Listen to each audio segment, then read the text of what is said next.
আসসালামু আলাইকুম রহমতুল্লাহ। বন্ধুরা কেমন আছেন? আশা করি আল্লাহর অসীম রহমতে আপনারা সবাই ভালো আছেন। আপনাদের দোয়ায় আল্লাহর অসীম রহমতে আমিও বেশ ভালো আছি। বন্ধুরা আজকে আজকের আজকের একটা টপিকস আজকে একটা বিষয়বস্তু আগে আপনাদেরকে একটু স্ক্রিনের একটু আগে নকশাটা একটু দেখিয়ে নিই, ভালো করে একটু লক্ষ্য করবেন এবং ভালো করে বুঝবেন।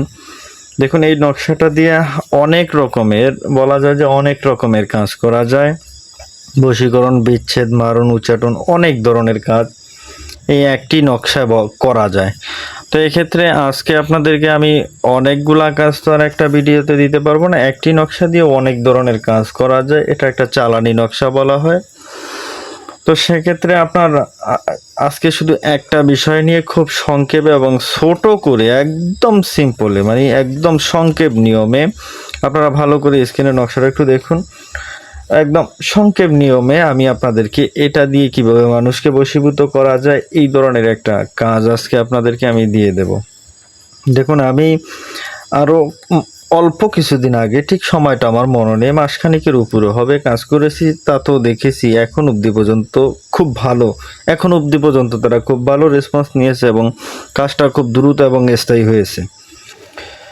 তো আসুন কথা লম্বা না করে, দীর্ঘায়িত না করে আমরা এটার নিয়মটা জেনে নেই যে এটা দিয়ে আমরা কিভাবে কাজ করব। তার আগে একটা বিনীত অনুরোধ রাখবো, আমার চ্যানেলটা একটু সাবস্ক্রাইব করে দিবেন, দয়া করে বিনীত অনুরোধ আপনাদের কাছে।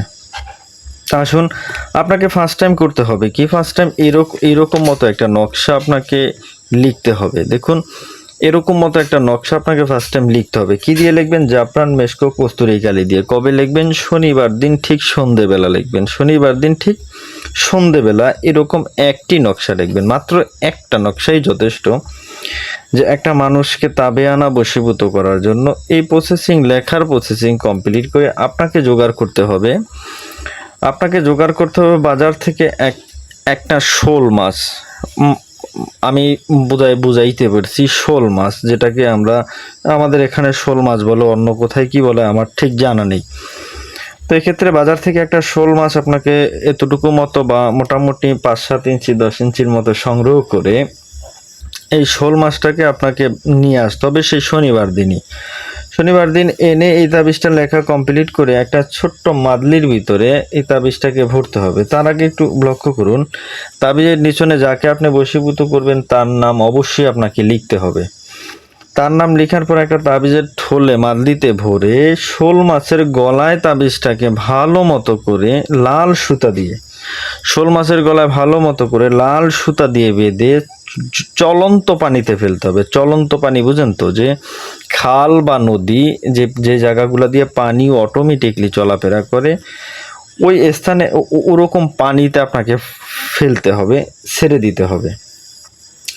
তো এরকম পানিতে আপনাকে এই নকশা কমপ্লিট করে ছেড়ে দেওয়ার 3 থেকে 4 দিনের ভিতরে, 3 দিন বা বড় জোর 4 দিনের ভিতরে আপনি যে মানুষটার নাম এই তাবিজের নিচনে দিয়েছেন, যে মানুষটার নাম আপনি দিয়েছেন, 3 থেকে 4 দিনের ভিতরে একদম কামাল।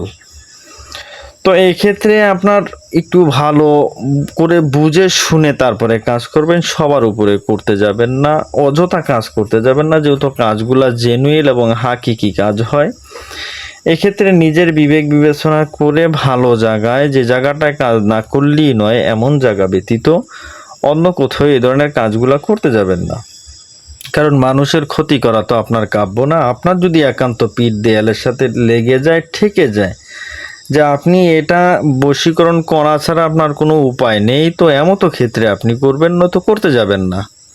তো আজকের আলাপ আলোচনা এই পর্যন্তই ছিল। সবাই সুস্থ থাকবেন, ভালো থাকবেন। আসসালামু আলাইকুম রহমতুল্লাহ।